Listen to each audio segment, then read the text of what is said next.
Foi et guérison, André Adoul. 5e partie d'Hiver, chapitre 21, conclusion. Avant d'écrire ici le mot « fin », je souhaite citer 2 faits qui me reviennent à la mémoire. Au début de mon ministère, je fus invité à m'entretenir avec un groupe de jeunes zélés pour l'évangélisation. En entrant dans la salle, je les trouvais tous préoccupés et fort inquiets car le père d'une nombreuse famille, membre actif de l'Assemblée, était à l'hôpital et son état était plus que préoccupant. Les médecins ne laissaient aux siens aucun espoir. D'un commun accord et sans que j'intervienne, ces jeunes décidèrent de consacrer la soirée non à l'étude de la Bible, mais à la prière pour demander au Seigneur la guérison de ce cher malade.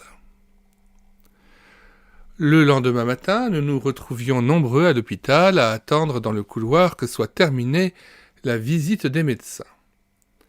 Enfin, la porte de la chambre s'ouvrit brusquement et livra passage à 3 docteurs en blouse blanche, s'exclamant à haute voix et en agitant les bras « C'est un miracle, un vrai miracle !» Et en effet, quelques jours plus tard, le papa fut rendu à sa famille, tellement heureuse et reconnaissante de l'accueillir en bonne santé. Mais quelle joie aussi pour ces jeunes que Dieu avait exaucés et bénis. Si cet exemple nous stimule à intercéder avec ténacité et persévérance pour ceux qui souffrent, il faut admettre que les choses ne se passent pas toujours ainsi. Un homme qui avait perdu déjà plusieurs enfants en bas âge était désemparé car la fillette qui lui restait se mourait gravement atteinte du même mal. Des chrétiens l'encouragèrent à se tourner vers Dieu pour obtenir la guérison de l'enfant. L'Église, de son côté, ne resta pas inactive, mais se mobilisa pour prier le Seigneur et réclamer avec force supplication son intervention. Mais le mal empira et l'enfant fut repris. Épreuve immense qui pouvait ébranler cet homme et l'éloigner pour toujours du Sauveur. Or, il n'en fut rien. Aujourd'hui, c'est un chrétien ardent et zélé qui déclare à qui veut l'entendre. C'est vrai, notre petite n'a pas été sauvée, mais c'est nous qui avons été guéris. Quelle victoire inattendue! Si les chemins de Dieu sont souvent mystérieux, ils n'en sont pas moins sûrs et les meilleurs. Nous devrions tirer de ces récits 2 leçons importantes. Voici la première. Aussi longtemps que la volonté du Seigneur est ignorée, malades et amis attendront avec foi, persévérance et détermination la guérison, en menant le combat jusqu'à ce que Dieu se manifeste. Et la seconde, si par la suite il apparaît que le dessein de Dieu est d'accorder l'autre guérison, voir chapitre 8, malades et amis se soumettront en cessant de lutter et en se confiant sans murmure en sa grâce suffisante. Ainsi pourrait être résumé le message que nous souhaitions faire passer à nos lecteurs. Le contenu de cet ouvrage vous aurait-il étonné, déçu, voire même heurté? Si c'était le cas, je n'en serais pas surpris, car la question de la guérison a été diversement traitée et les opinions et les enseignements sur le sujet sont parfois très éloignés les uns des autres. Cependant, j'ose croire à votre indulgence, espérant que la lecture de notre étude vous aura fait réfléchir ici et là, ou apporter quelques lumières sur un point particulier. Il y a toujours à recevoir d'un chrétien qui voit autrement les choses. De la compassion. En développant ce sujet délicat, en pensant aux malades et en les fréquentant, vous et moi avons certainement reçu plus de compassion pour eux. En tout cas, l'amour recommande l'indulgence à l'égard de ceux qui souffrent, ne les jugeons pas et restons conscients que nous sommes nous aussi des pécheurs, mais qui jouissons d'une meilleure santé, présentement du moins. N'en faisons pas état devant eux. D'ailleurs, plus nous donnerons du temps aux malades, et plus nous serons aptes à les comprendre et à partager leur épreuve. Auprès d'eux, nous apprendrons à souffrir avec ceux qui souffrent et à pleurer avec ceux qui pleurent, et notre joie sera grande de les rendre heureux.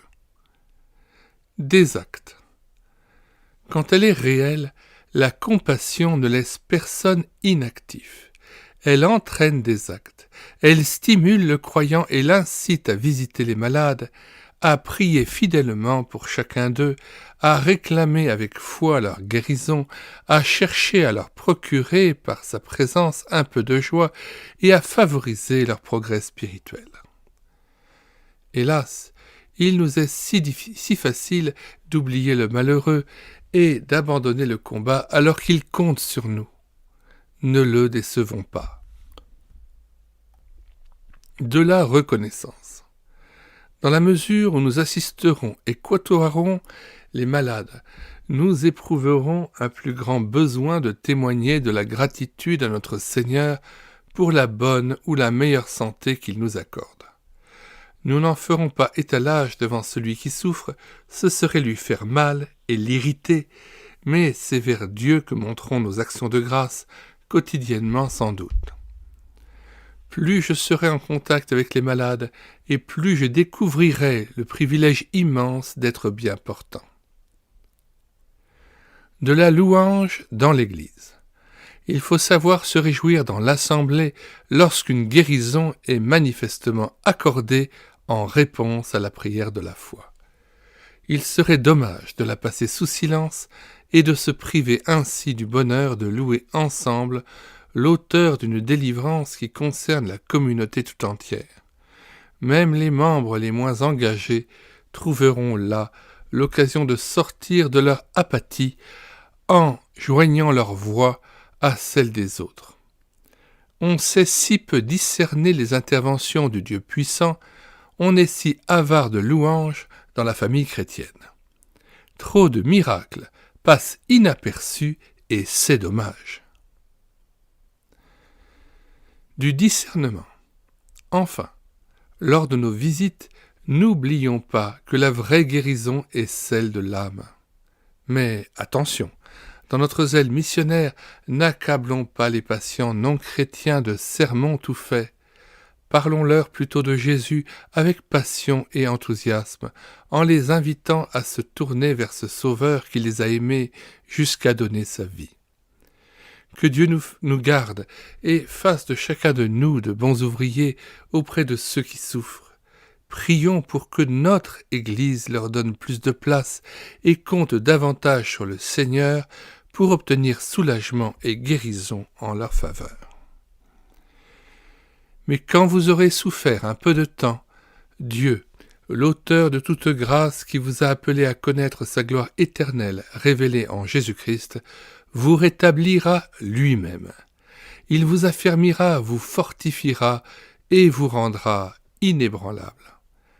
À lui soit la puissance pour toujours. Amen. 1 Pierre 5, verset 10. Fin de cet ouvrage d'André Adoul, Foi et guérison. Nous mettons le lien d'accès à la page de téléchargement sur médiathèquechrétienne.fr dans les commentaires de cette vidéo, ainsi que la table des matières. Nous vous disons au revoir et à bientôt.